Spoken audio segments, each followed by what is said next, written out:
Bueno, pues muchas gracias a todos y a todas.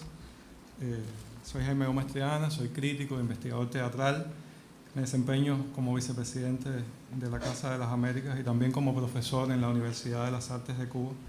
Y bueno, es un honor para mí moderar esta primera jornada del evento teórico de la 15 Bienal de La Habana, que como comentó Jorge Fernández hace un momento, se dedica en esta ocasión al tema la inclusión de saberes, una mirada más allá del arte.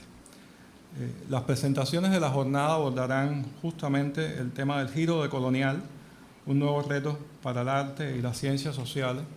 Y bueno, en ese sentido es un placer para mí muy grande presentar por primera vez en Cuba, aunque esto resulta absolutamente insólito, ya lo hablábamos en la mañana, a Ramón Grosfoguel, quien nos va a presentar su conferencia ¿Qué significa la descolonización en el siglo XXI? Una mirada antiimperialista, decolonial, ante el imperialismo interseccional y los decoloniales proimperiales.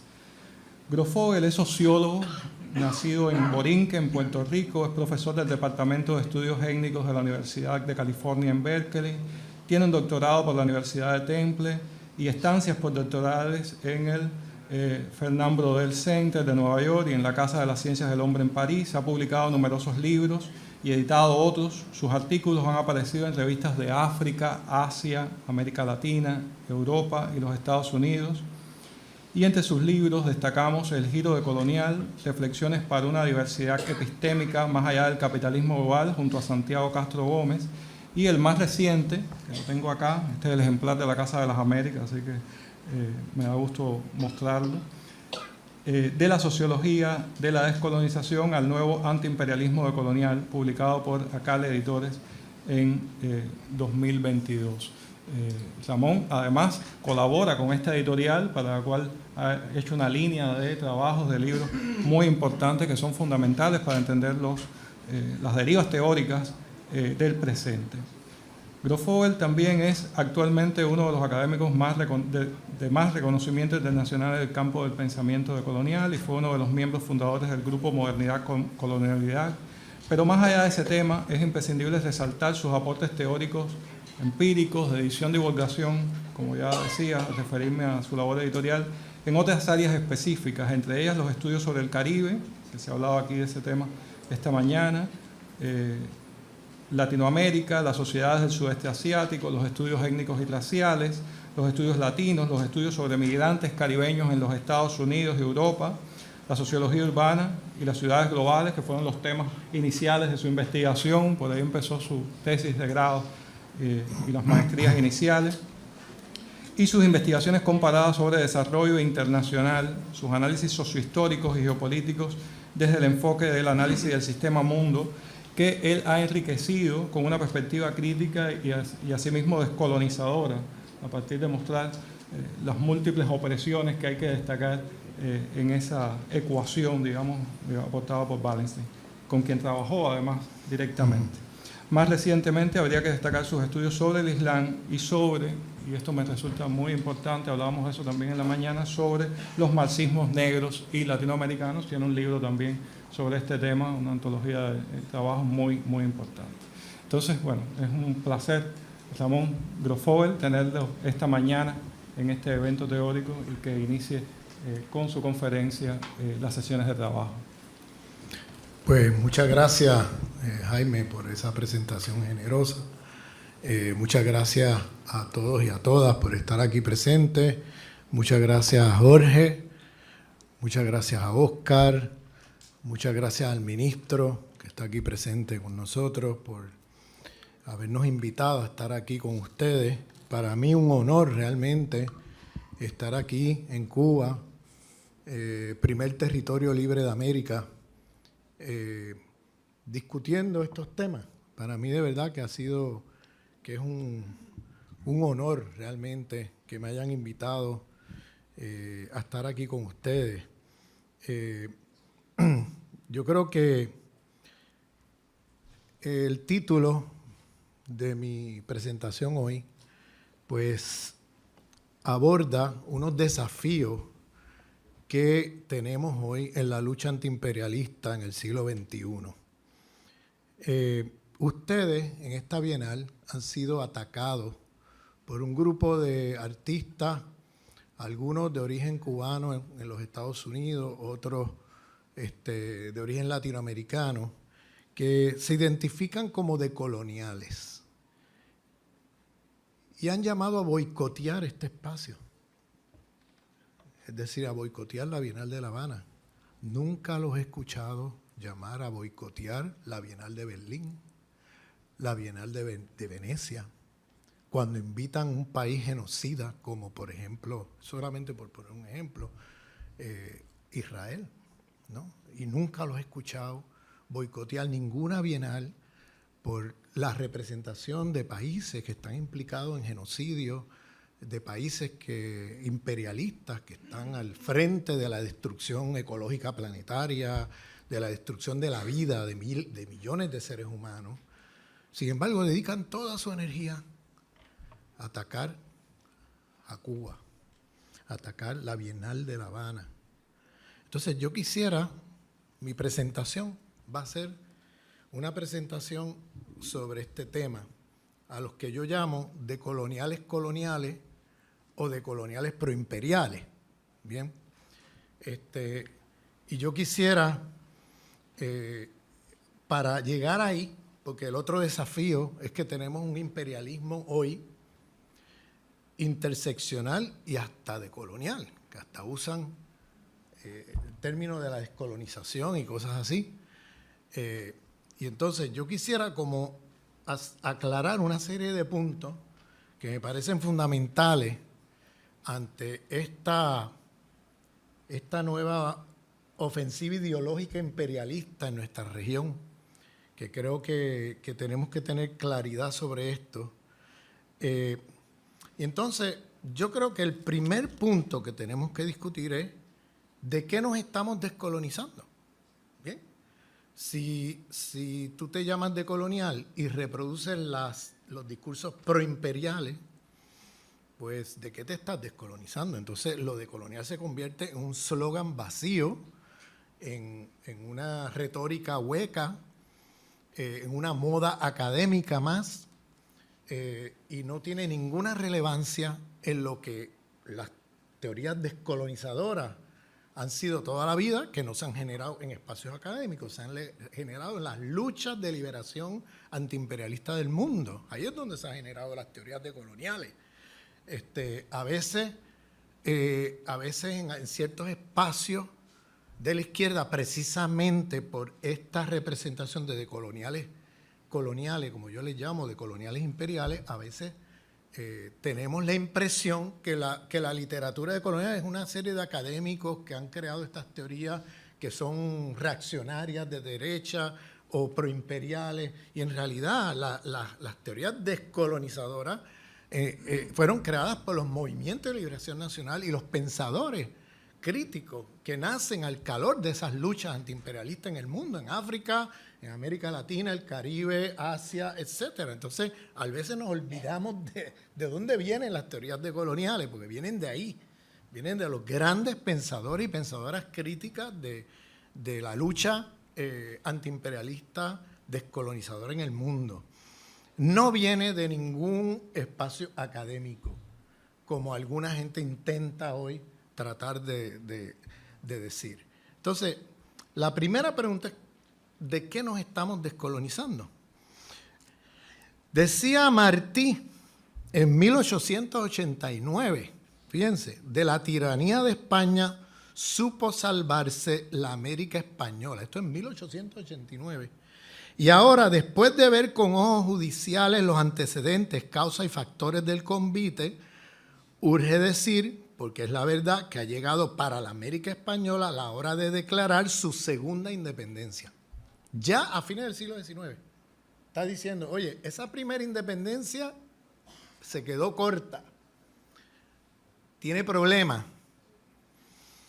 fue cooptada por nuevos imperialismos, fue abortada porque las élites criollas que entraron, pues traicionaron en muchos sentidos la radicalidad de esos procesos del siglo XIX. Y entonces llama a una segunda independencia. Luego tenemos, estamos en Cuba, por eso hay que ir a los autores de esta tradición aquí en Cuba. Fidel, en la segunda declaración de La Habana, que dice: los pueblos de América se liberaron del coloniaje español a principios del siglo pasado, pero no se liberaron de la explotación. Los terratenientes asumieron la autoridad de los gobernantes españoles, los indios continuaron en penosa servidumbre, el hombre latinoamericano en una u otra forma siguió esclavo y las mínimas esperanzas de los pueblos sucumbieron bajo el poder de las oligarquías y la coyunda del capital extranjero. Es decir, cómo volvemos al tema de cómo las independencias nuestras, que fueron una primera independencia, que fue un paso importante a acabar con las administraciones coloniales del Imperio Español, fueron cooptadas, fueron coartadas, ¿no?, por los intereses de las élites oligárquicas criollas blancas de nuestro continente. Entonces, y dice Fidel: con esta humanidad trabajadora, con estos explotados infrahumanos, paupérrimos, manejados por los métodos del fuete y mayoral, no se ha contado poco. Desde los albores de la independencia, sus destinos han sido los mismos: indios, gauchos, mestizos, zambos, cuarterones, blancos sin bienes ni renta, toda esa masa humana que se formó en las filas de la patria, que nunca disfrutó, que cayó por millones, que fue despedazada, que ganó la independencia de sus metrópolis para la burguesía, eso que fue desterrada de los repartos, siguió ocupando el último escalón de los beneficios sociales, siguió muriendo de hambre, de enfermedades curables, de desatención, porque para ella nunca alcanzaron los bienes salvadores: el simple pan, la cama de un hospital, la medicina que salva la mano que ayuda.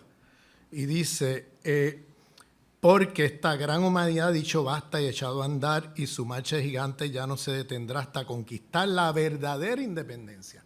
Es decir, esa segunda independencia, que tiene que ser más radical que esa primera independencia. Y por lo que ya han muerto más de una vez inútilmente. Ahora, en todo caso, los que mueran morirán como los de Cuba, los de Playa Girón, morirán por su única, verdadera, irrenunciable independencia. Entonces, y dice: con lo grande que fue la epopeya de la independencia de América Latina, con lo heroica que fue aquella lucha, a la generación de latinoamericanos de hoy les ha tocado una epopeya mayor todavía que la del siglo XIX, y más decisiva todavía para la humanidad, que es esa segunda emancipación, segunda independencia.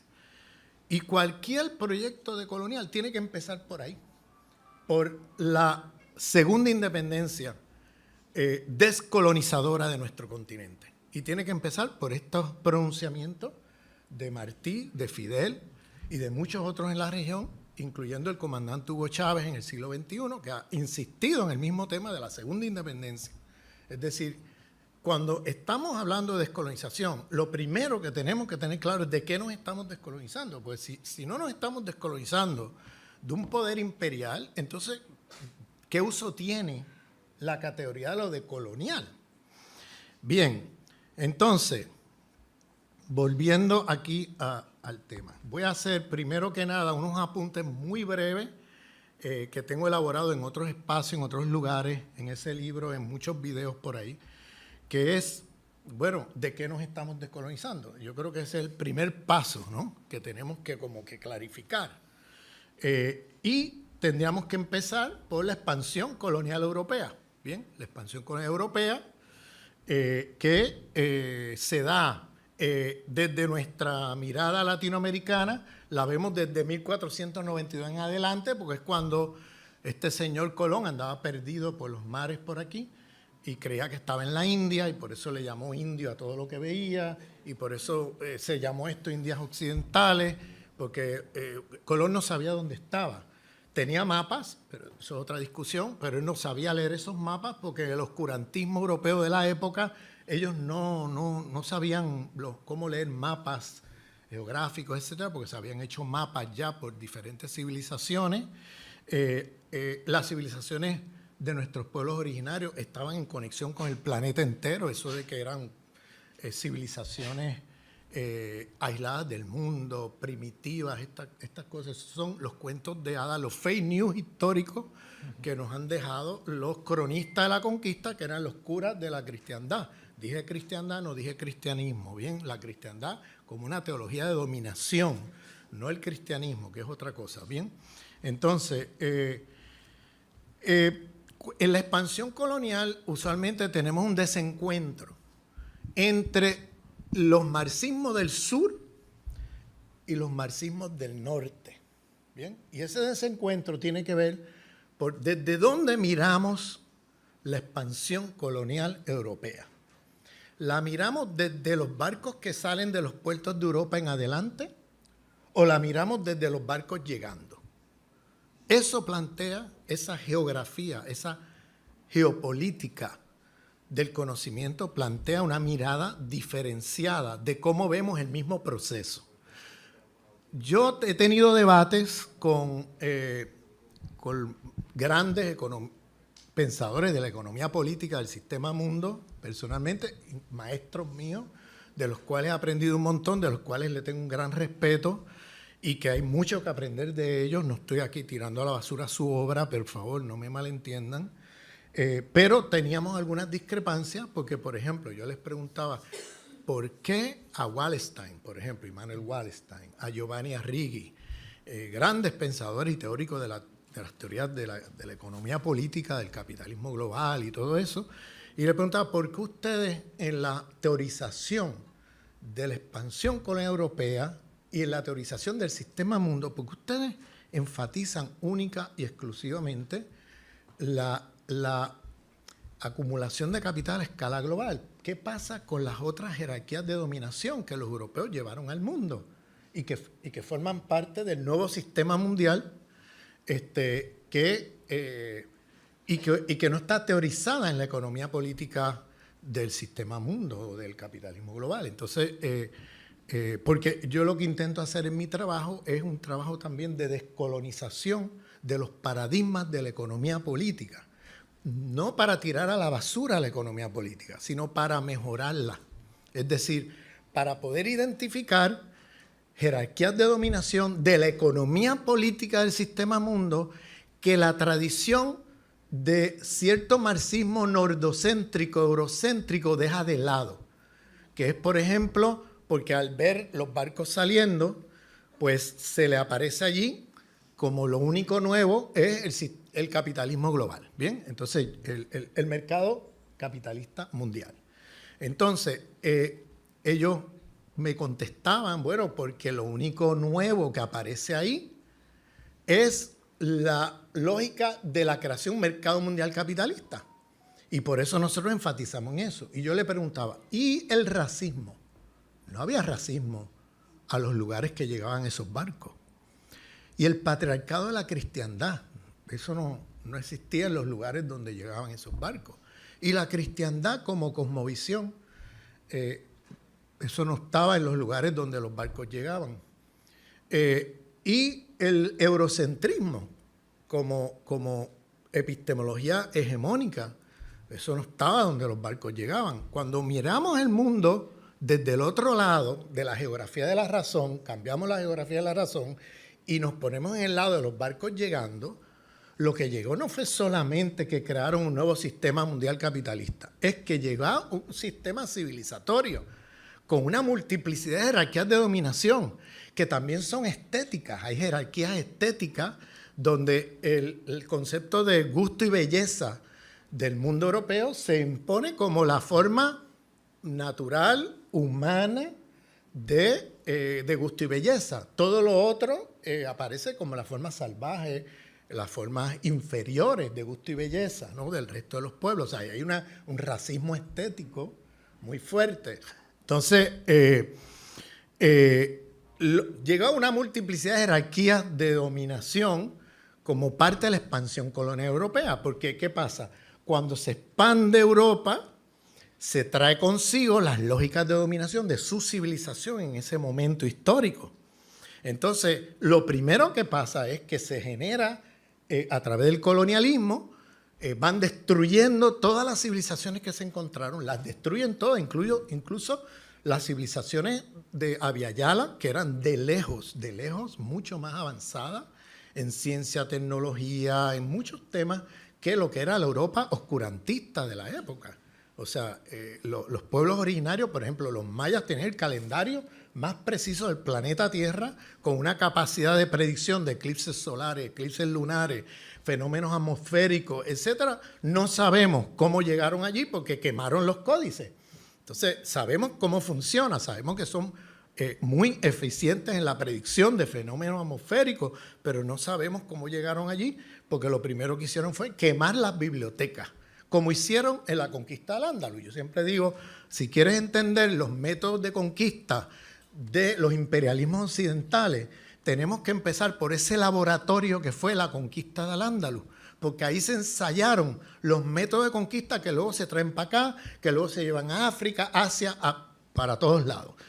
Hasta el día de hoy, por ejemplo, el colonialismo de asentamiento, que es un tipo de colonialismo fuertemente asociado con genocidio, a diferencia del colonialismo de explotación. Bien, pues el colonialismo de explotación, el colonizador quiere explotar la mano de obra del que se encuentra. En el colonialismo de población, a diferencia del de explotación, el colonizador lo que quiere es quedarse con sus tierras y ocupar el territorio. Y hay una fuerte correlación entre el colonialismo de población y genocidio. Muy fuerte correlación. No hay un solo colonialismo de población sin genocidio. Y eso empezó en la conquista del Al-Ándalus, en el sur, en lo que llamamos el sur de la península ibérica. Y esos métodos siguieron por todo el planeta hasta el día de hoy en Palestina. O sea, el Estado de Israel es un Estado genocida de la cristiandad y de la modernidad. De judío no tiene nada, bien. Realmente es un Estado de la cristiandad y de la modernidad occidental que practica colonialismo de población, que está fuertemente correlacionado con el genocidio de los pueblos que se encuentran, porque el interés del colonizador es quedarse con las tierras y sacar de allí por la fuerza a los pueblos que se encuentren de frente. Entonces, por eso es que es un tipo de colonialismo que tiene una fuerte correlación con el genocidio. Entonces, cuando miras a Europa llegando con los barcos, se te aparece allí una multiplicidad de jerarquías de dominación que cuando ves a Europa saliendo de los barcos no ves. Por ejemplo, yo le decía a Wallenstein y Arrighi, bueno, ¿y qué pasa con el racismo? ¿Qué pasa con el patriarcado de la cristiandad? ¿Qué pasa con la imposición hablando de arte, de formas estéticas occidentales que se imponen por la fuerza alrededor del mundo? ¿Qué pasa con la cristiandad como cosmovisión? ¿Qué pasa con el patriarcado de la cristiandad? ¿Qué pasa? O sea, una serie de jerarquías de dominación. Yo identifico en ese libro 16 jerarquías de dominación de esa civilización que se expande. Entonces, ellos me contestaban, pero es que eso ya existía en Europa. Todo eso que tú estás mencionando, eso ya existía en Europa, eso no es nuevo. Y yo, espérate, un momento. ¿Qué me estás contando? ¿Qué me estás diciendo aquí? Porque el peor de los eurocentrismos es hacer de la historia local europea historia mundial. Ese es el peor de los eurocentrismos. Y yo decía, oye, perdóname, pero esto más eurocéntrico no puede ser. Porque no me puedes decir que lo que pasó localmente en Europa ya era historia mundial y que ya eso existía en todos lados. No, eso no existía en el resto del mundo. Entonces, por tanto, si tú vas a dar cuenta de la multiplicidad de jerarquías de dominación que se trajeron al mundo y que impusieron, destruyendo todas las civilizaciones que se encontraban y imponiendo la suya, entonces tienes que dar cuenta no solamente del sistema capitalista, sino que tienes que dar cuenta de toda esa multiplicidad de jerarquías de dominación que se trajeron consigo y que impusieron al resto del mundo desde el primer día que llegaron. Es más, ya no puedes teorizar el capitalismo de la misma manera, porque el capitalismo es un resultado de una expansión colonial. Antes de haber mercado mundial capitalista, hubo colonialismo, hubo colonización. Y esa colonización llevó consigo estas lógicas de dominación de la civilización europea de la época, y el capitalismo desde el primer día que se fundó se organizó con todas esas lógicas civilizatorias que se trajeron los europeos con ellos. Entonces, no puedes pensar el capitalismo sin el racismo, sin el patriarcado de la cristiandad, sin el tema del eurocentrismo, sin el tema del ecologicidio, sin el tema, o sea, hay una multiplicidad de jerarquías de dominación, sin el tema de la dominación de un concepto de gusto y belleza occidental que se considera superior y todo lo otro es inferior a eso, ¿entiendes? Entonces, no se puede pensar el sistema capitalista sin entender que ese sistema está organizado, constituido desde adentro de la acumulación de capital por todas estas lógicas civilizatorias que los europeos se llevaron consigo al mundo. Es decir, no es superestructura las lógicas de dominación civilizatorias que llevaron consigo. Fueron el principio organizador del capitalismo histórico. Esto ya plantea una teorización que en mi lenguaje es una descolonización de los paradigmas de la economía política con implicaciones políticas fundamentales, como voy a explicar en un minuto. ¿Qué pasa? Hay una multiplicidad de jerarquías de dominación, ¿bien? que organizan al capitalismo de una manera muy particular, y por eso es que si el capitalismo es genocida, es porque está organizado desde adentro mismo de la división del trabajo y la acumulación de capital por las lógicas racistas del sistema civilizatorio, que en un primer momento era la cristiandad y más adelante la modernidad occidental. Es decir, ¿cuál es la relación entre modernidad como sistema civilizatorio de muerte, no como sistema emancipatorio, sino como sistema civilizatorio de muerte, y el capitalismo? Pues que el capitalismo es la economía de un sistema civilizatorio, ¿bien? Y que está organizado por las mismas lógicas del sistema civilizatorio de la cristiandad modernidad. Yo argumento que no tengo tiempo de elaborar aquí, pero que la modernidad es la secularización de las narrativas y las formas de dominación de la cristiandad.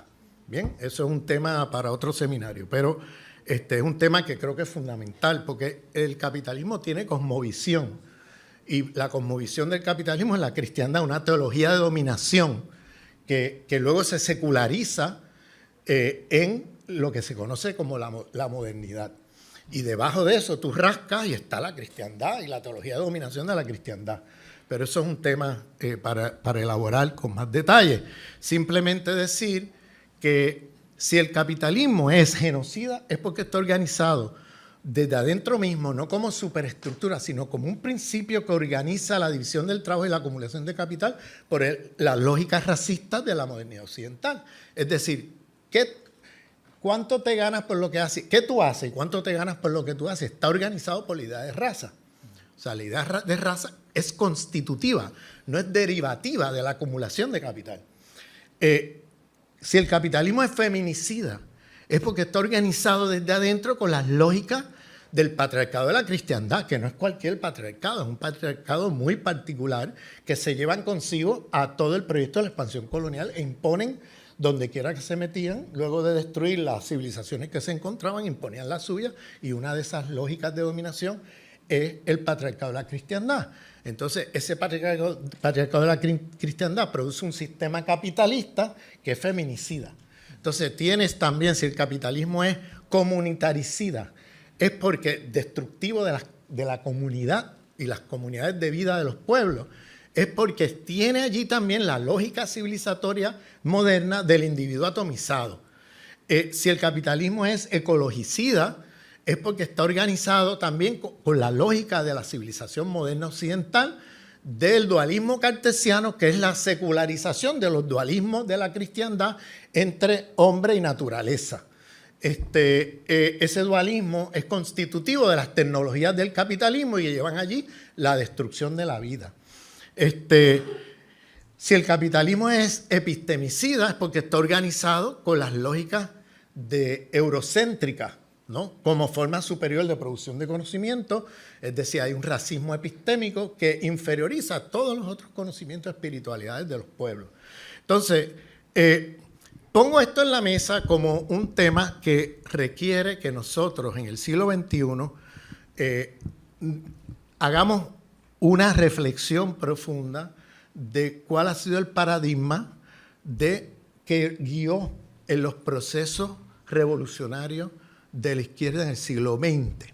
Es decir, el siglo XX, porque nuestro propósito no es aquí hablar de teoría, de masturbarnos en la teoría, perdonando la palabra. Aquí lo que queremos es cambiar y transformar el mundo.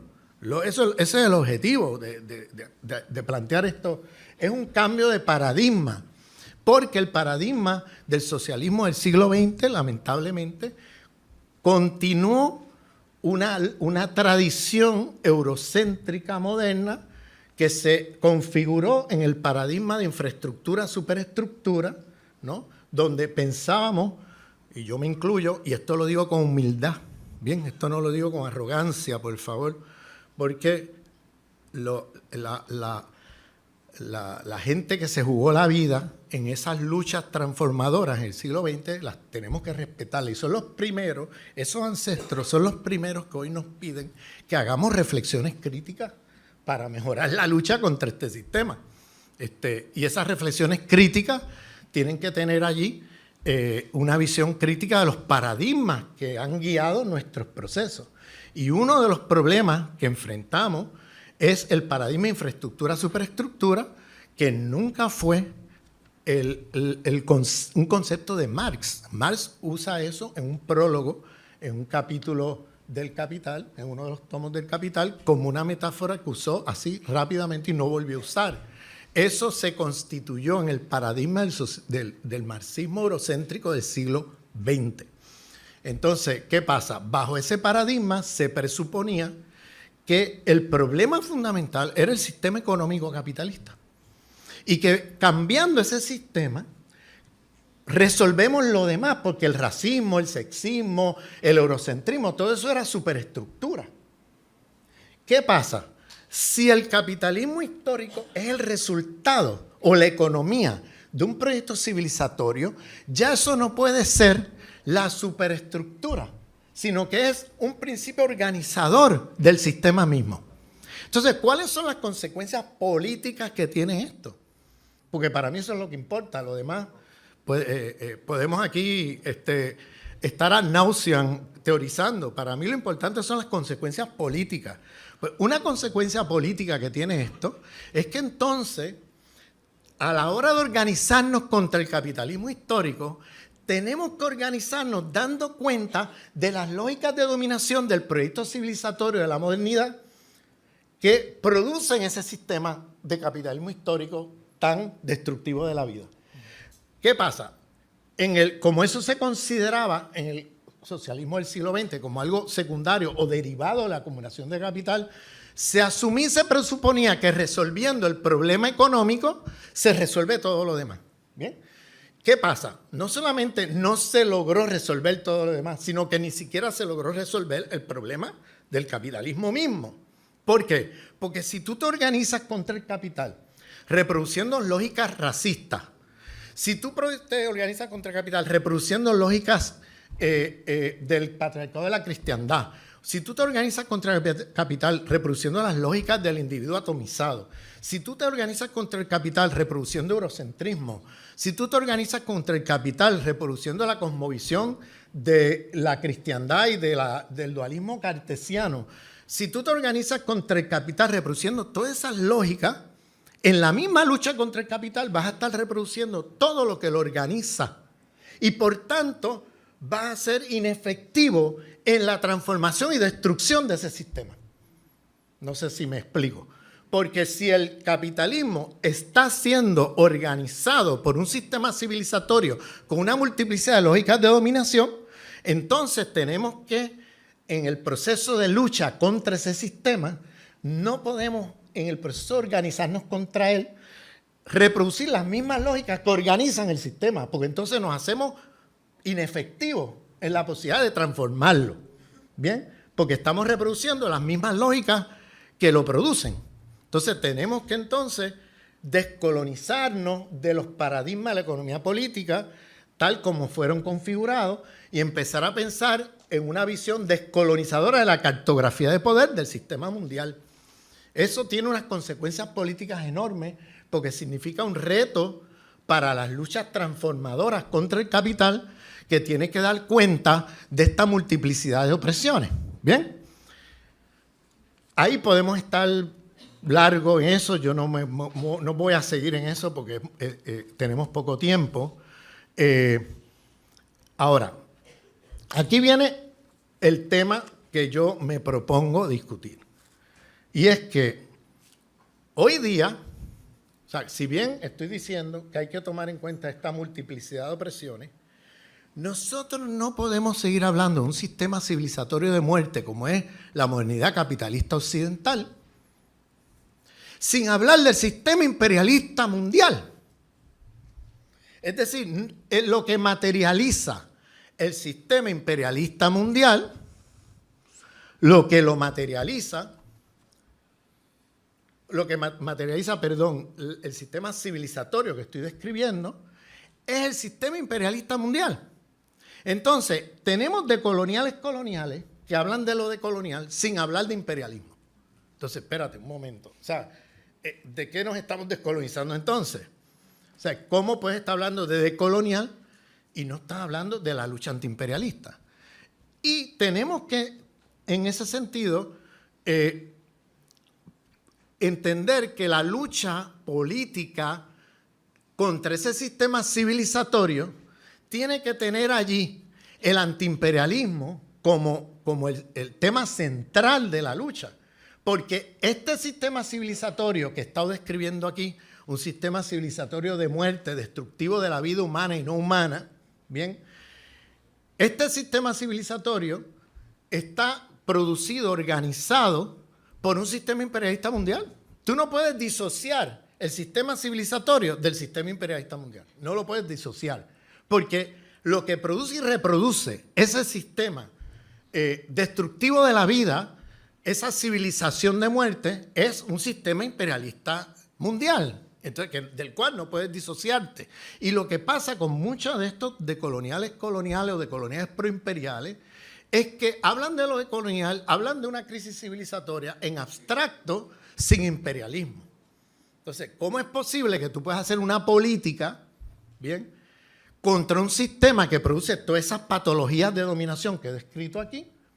Bien, todas esas lógicas destructivas de la vida sin imperialismo. Entonces, ¿qué lucha es esta? O sea, ¿contra qué tú estás luchando?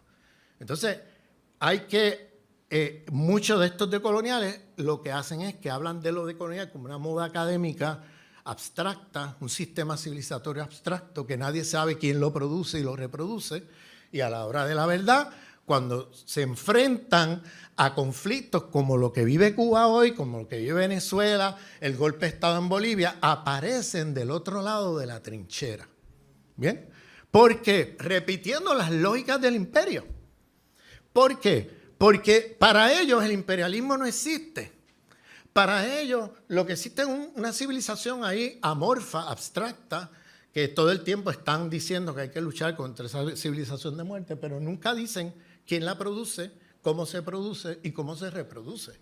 Y ahí yo creo que hay un punto central, y es que no todo antiimperialista es decolonial, pero todo decolonial tiene que ser primero y antes que nada antiimperialista. Si no, estamos hablando paja. Si no, ¿de qué nos estamos decolonizando? ¿Qué estamos hablando aquí? Entonces, eso es por un lado.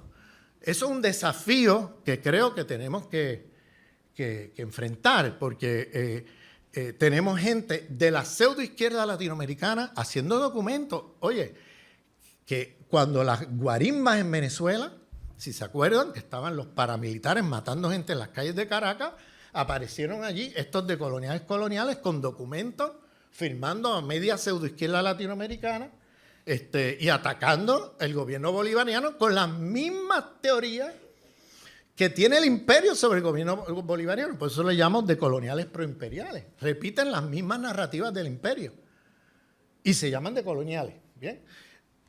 Si miras este libro, yo le llamo de la sociología de la descolonización al nuevo antiimperialismo decolonial, ¿Por qué digo nuevo antiimperialismo? Porque ese antiimperialismo del siglo XXI tiene que dar cuenta de esta multiplicidad de opresiones, pero no puede dar cuenta de esa multiplicidad de opresiones obviando la realidad de que esas opresiones y esa multiplicidad de opresiones están producidas por un sistema imperialista mundial. Entonces, esto que pareciera un oxímoron, ¿no? Esto de antiimperialismo decolonial, o sea, si es decolonial ya es antiimperialista, ¿no?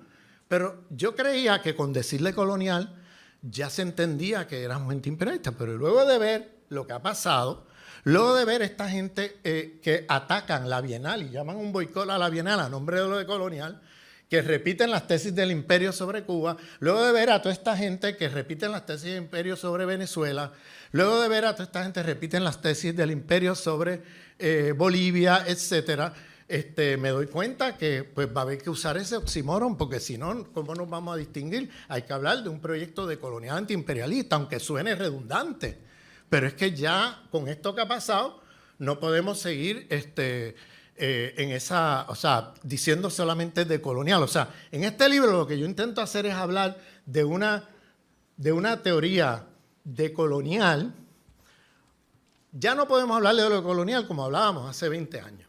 Después de estos decoloniales coloniales, que vimos que en la guarisma aparecieron con documentos repitiendo las tesis del imperio. Luego vino el golpe de Estado de Guaidó en enero del 2019 y volvieron con documentos y firmas, se sentaron con Guaidó en la Asamblea Nacional y luego salieron a una conferencia de prensa después de la reunión con Guaidó en enero del 2019, ¿bien?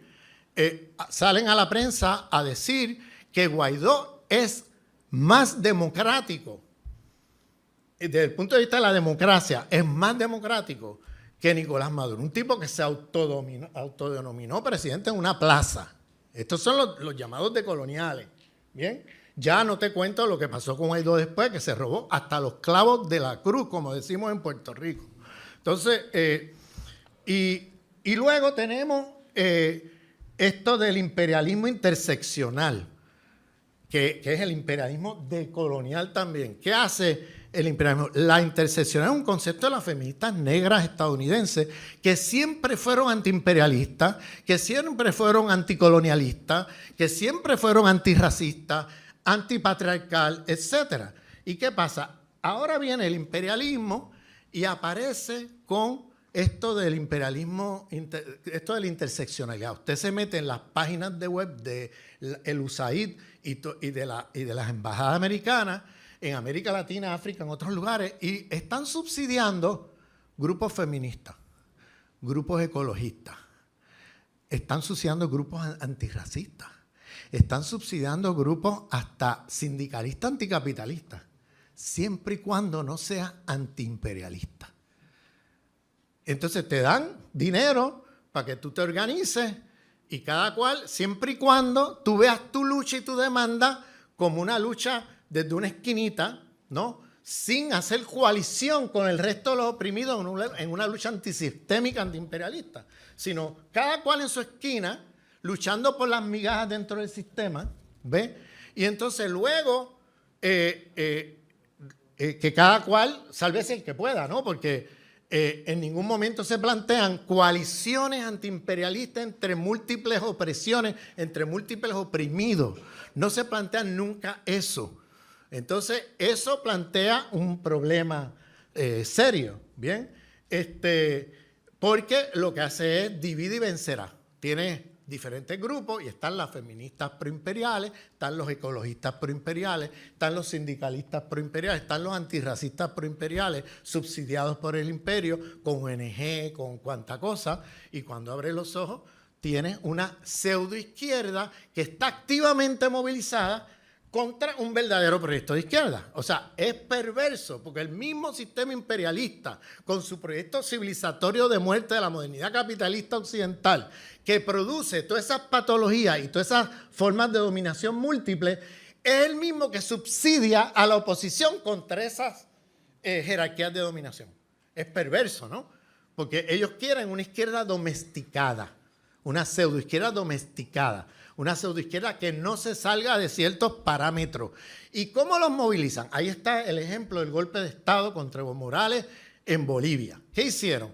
Pues en medio de ese golpe aparecieron allí feministas proimperiales diciendo que esto no es un golpe de Estado, que esto es una rebelión contra un mal gobierno, porque Evo es machista. Luego aparecen los ecologistas financiados por el imperio en medio del golpe, diciendo que es que Evo quemó las Amazonas. Todos sabemos que eso fueron las políticas de Bolsonaro, pero diciendo fake news de que es Evo quien quemó las Amazonas. Luego aparecen por allí los sindicalistas financiados por el imperio también diciendo que es que Evo es un explotador capitalista. Luego aparecen por allí, o sea, cuando mira cómo movilizan este tipo de interseccionalidad imperialista, es precisamente de manera perversa, porque en medio de un golpe de Estado aparecen todos esos grupos subsidiados por el imperio como una especie de pseudoizquierda, blanqueando el golpe de Estado y diciendo que esto no es un golpe de Estado, es una rebelión popular contra un mal gobierno. Entonces, ahí ves cómo usan este tipo de ideología y subsidio que hacen de estas políticas imperiales. Y una cosa para terminar, y es que nosotros somos seguidores de Marx, nosotros no somos antimarxistas, nosotros somos seguidores de Marx, pero de un Marx pensado desde el sur global, el Marx desconocido de Dussel, que se metió en la biblioteca de Berlín y la de Ámsterdam y encontró que en los últimos 20 años de su vida Marx hizo giros decoloniales desconocidos para el mundo porque nunca se publicaron esos textos. Y tenemos, afortunadamente, 5 volúmenes de Enrique Dussel sobre ese Marx desconocido, ¿no?, que es un Marx crítico del eurocentrismo, un Marx haciendo giros decoloniales, muy desconocido porque lo que se publicó de Marx en el siglo XX fueron las obras que con un sesgo eurocéntrico, como buen discípulo de Hegel, pero que en los últimos 20 años de su vida hizo un montón de transformaciones en la manera como él veía el mundo y su propia teoría. Entonces, yo los invito a que busquen los textos de Dussel sobre ese Marx desconocido, porque esos textos se encuentran online, usted puede descargarlos y leerlos. Pero ahí está también Juan José Bautista, que trabajó en esos temas, Katia Colmenares, que estuvieron en los archivos en Berlín y se metieron con todas estas transformaciones en el pensamiento de Marx, y por eso hacemos una distinción en la perspectiva decolonial, antiimperialista. Hacemos una distinción entre el marxismo nordocéntrico, eurocéntrico del siglo XX y Marx, ¿bien? Porque Marx no decía muchas de las cosas que dice este marxismo eurocéntrico del siglo XX, sino que tiene una visión mucho más interesante, más compleja y más consona con el sur global, más consona con los marxismos negros del sur global, con el marxismo de Mariátegui, con los marxismos africanos, asiáticos, que tenían una visión mucho más compleja que lo que tenía ese marxismo que venía del norte global. Paro aquí y podemos discutir todo esto. Muchas gracias.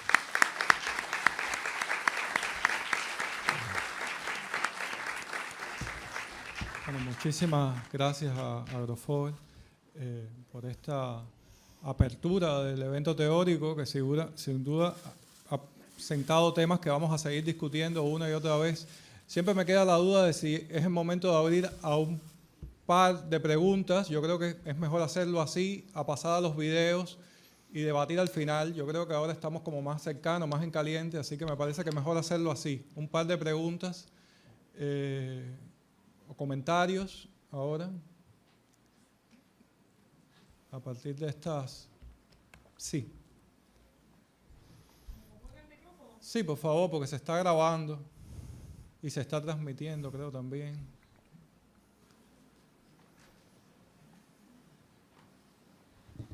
Buenas.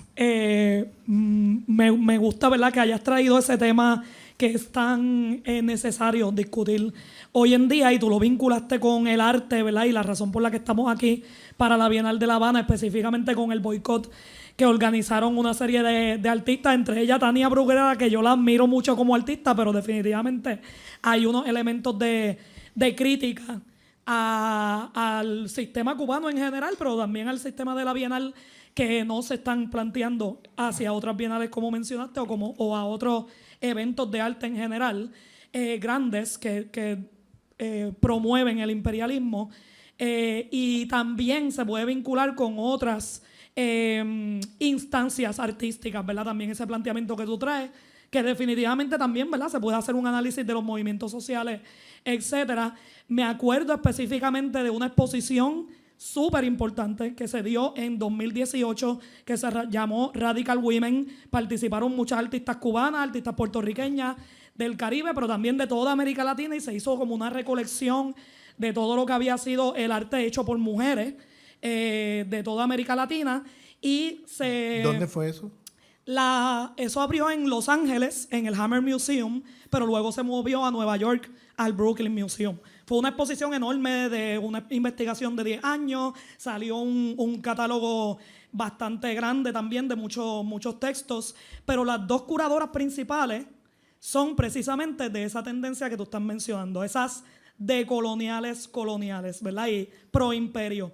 Y cuando yo me leí el catálogo, yo decía, pero es porque aquí habla de el contexto de estas artistas en dictadura en América Latina, y mencionaba constantemente el momento de las dictaduras. Nunca hablaba de colonialismo, nunca hablaba de imperialismo, nunca hablaba del papel que tuvo Estados Unidos en todas esas dictaduras que eran financiadas por la CIA, que ponían al ejército estadounidense a meterse allí, ¿verdad? Y a derrocar esos gobiernos. Para nada, y eso quita el contexto del análisis de la obra de arte que se estaba haciendo.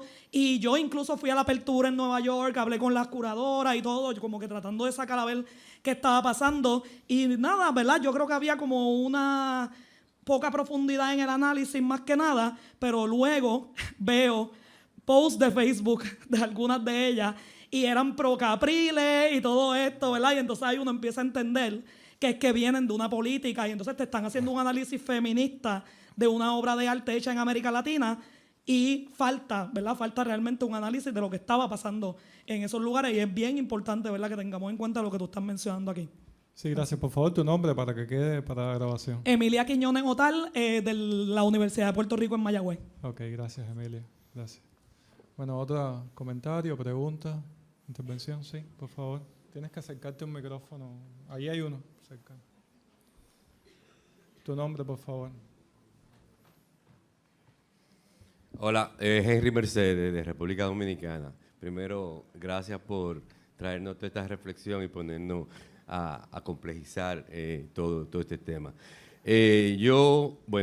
Nosotros trajimos la exposición homenaje de Jorge Pineda acá en el Centro Wilfredo Lam, gracias a todo el equipo de la Bienal. Y quería precisamente hacer como una anécdota de una obra, bueno, ando con ella encima. Esta obra que se llama Colmenares, que precisamente está en la Bienal, acá en el Centro Wilfredo Lam, Jorge tomó el pasaporte nuestro hace como 20 años, cuando decía color de la piel, nos ponían indio. O sea, a una persona negra le ponían indio en el color de la piel. Y él llega con su pasaporte a Miami, precisamente, la primera vez que viaja a Miami, y cuando la oficial de migración ve esto y lo ve a él y negro, indio, o sea, como que comienza a hacer ese cruce. Y es el momento, Jorge contaba, que fue cuando él se dio cuenta de cómo el sistema, el racismo, cómo la negación de la negritud, cómo todo el sistema, por ejemplo, la herencia de nuestra dictadura de Trujillo, todo el sistema de opresión se manifestaba en una clasificación, en una identidad que se le imponía a él como indio, cuando él era negro. Entonces, ¿qué hace el artista en este caso y cómo interpreta eso?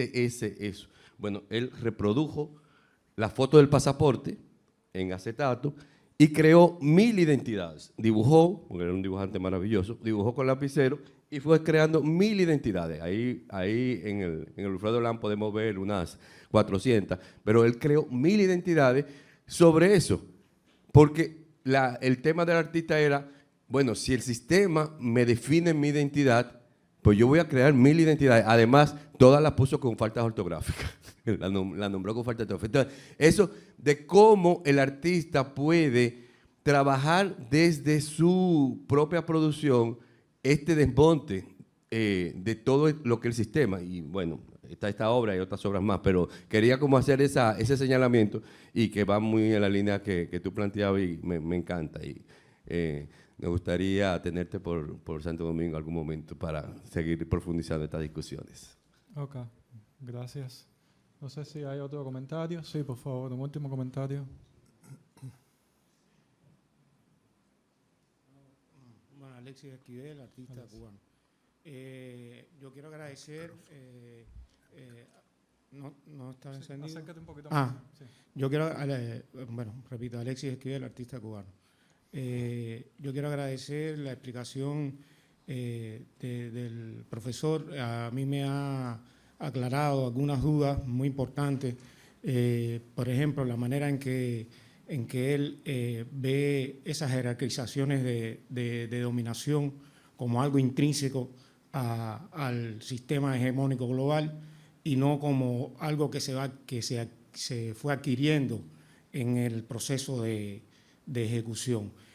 También me interesó mucho el tema de esta neoizquierda subvencionada, pero me hizo pensar también en el caso de otra izquierda, que también es la izquierda hegemónica, por ejemplo en Cuba, un proyecto de izquierda, ¿no? El proyecto nacional cubano, después de la revolución, un proyecto de izquierda con una gran vocación feminista desde su inicio, con una gran vocación antirracista, pero eso no ha quitado que en la práctica, ¿no? Sea visible en las estructuras de poder del propio sistema, de nuestro propio país, la persistencia de esa mirada eurocéntrica y de esas jerarquías, cómo se reproducen a veces en las prácticas mismas, ¿no? Y entonces a mí me parece que ahí también tenemos un reto y este trabajo traerlo aquí para reflexionar nosotros mismos, porque no son solo las instituciones las que generan eso, nosotros los artistas o también los ciudadanos, ¿no?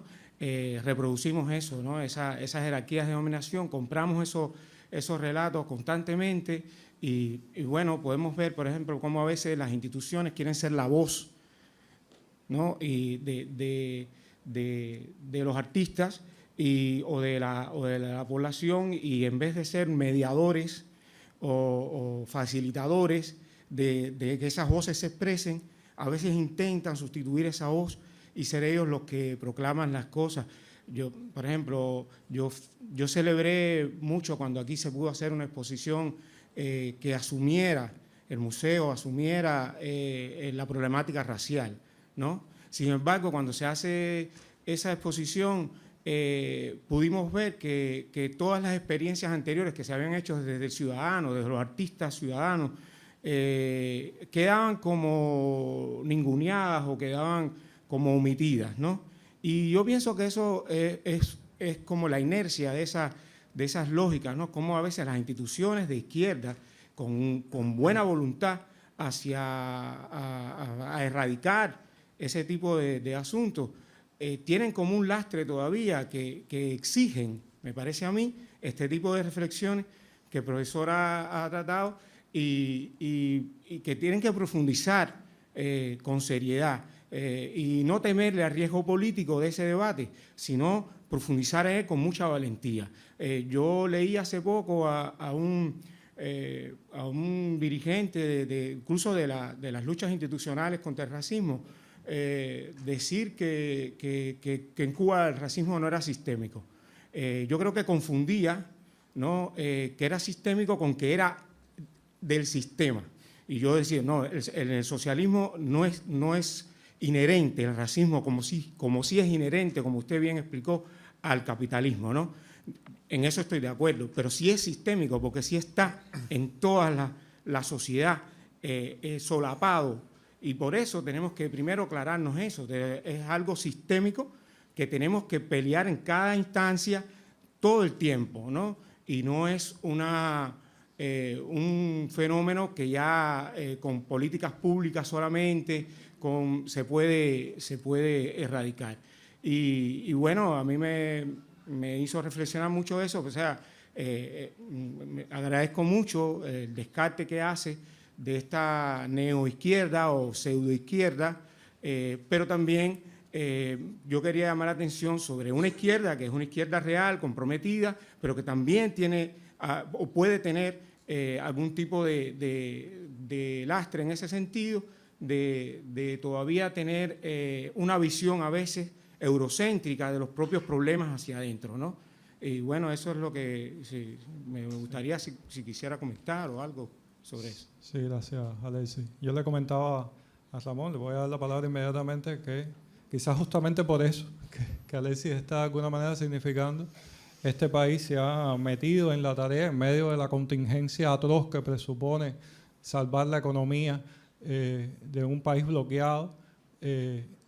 La tarea de proponer un programa para enfrentar el racismo, un programa nacional para el adelanto de la mujer, un programa nacional para enfrentar la colonización cultural. Y claro, todas estas herramientas, lo que nos dices, lo que has escrito, lo que han escrito otros también desde otras posiciones, pues ayuda, digamos, a, siempre digo, y lo dice también el presidente del país que participa de estos debates habitualmente, ayudan a definir el diagnóstico de la situación que tenemos. La idea es cómo transformar. Y entonces, bueno, tomo de lo que Alexis decía, pues también esa pregunta para que tu comentario. Ahora, sí. ¿Cómo transformar esta realidad hoy? Sí, mira, en primer lugar, quería decir que nosotros, o sea, tenemos que dar cuenta de esta multiplicidad de opresiones, ¿bien? Pero tenemos que tener como una brújula. O sea, yo recuerdo a Fidel decir varias veces, bueno, alguien le preguntaba, ¿y cómo tú sabes cuándo estás del lado correcto de la ecuación, ¿no? en las situaciones? Pues él decía, pues mira, si tú tienes al imperialismo al lado tuyo, pues algo estás haciendo mal, ¿no? Si tienes al imperialismo detrás de ti, siguiéndote a ti, pues peor, ¿no? Tienes que tener al imperialismo al frente, si es que tú estás haciendo una política más o menos adecuada, ¿no? Si no, estás con la brújula perdida, ¿sabes? Y lo que pasa con muchas de esas pseudoizquierdas latinoamericanas es que pierden de vista esto. O sea, tienen al imperialismo al lado y ellos van al lado del imperialismo contra los movimientos revolucionarios de nuestro continente, o lo tienen detrás siguiéndolos a ellos. El imperialismo siguiéndolos a ellos, porque ellos están haciendo las políticas del imperialismo con las mejores intenciones del mundo o malas intenciones. No voy a evaluar eso, pero eso está pasando en nuestro continente. Hay una desorientación política e ideológica enorme, ¿bien? Entonces, yo quiero hablar aquí lo que decía el comandante Chávez, que decía, oye, para el socialismo del siglo XXI tenemos que aprender de los errores del XX. Yo estoy inspirado en ese pronunciamiento de Chávez, que tenemos que aprender de los errores, no para tirar a la basura el proyecto de transformación revolucionaria, anticapitalista, antiimperialista, anticolonial, antipatriarcal, antieurocéntrica, antirracista, todo eso, sino para hacerlo mejor en el siglo XXI. Son los ancestros de esas luchas del 20 los primeros que nos están diciendo, oye, no repitan nuestros errores, aprendan de nuestros errores, hagan lo mejor que nosotros. Entonces, ese es el espíritu. Yo no vengo aquí con arrogancia a decir, yo tengo aquí el paradigma que es... No. Yo tengo un profundo respeto de todos los revolucionarios que en paradigma que usaron el siglo XX, equivocado o no, dieron su vida por transformar este mundo. Entonces, no podemos venir aquí con arrogancia de que, no, mira qué mal lo hicieron, ¿no?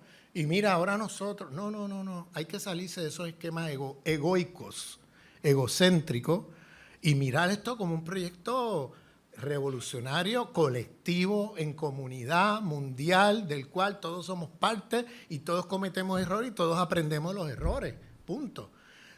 Con la revolución todo, contra la revolución nada, decía Fidel.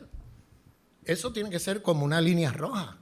O sea, muchos de mis debates con estos de coloniales es que hacen un montón de críticas, algunas buenas críticas, pero para destruir los procesos revolucionarios, para destruirlos, no para construir, no para mejorar, no para hacerlo mejor. ¿Te fijas? Y ahí hay una línea roja. O sea, cuando Fidel decía aquel famoso discurso a los intelectuales, creo que en el 63, ministro, usted, 61. el 61, gracias, donde decía, bueno, con la revolución todo, contra la revolución nada. O sea, ahí hay una línea roja que yo creo que tenemos que mantener hoy.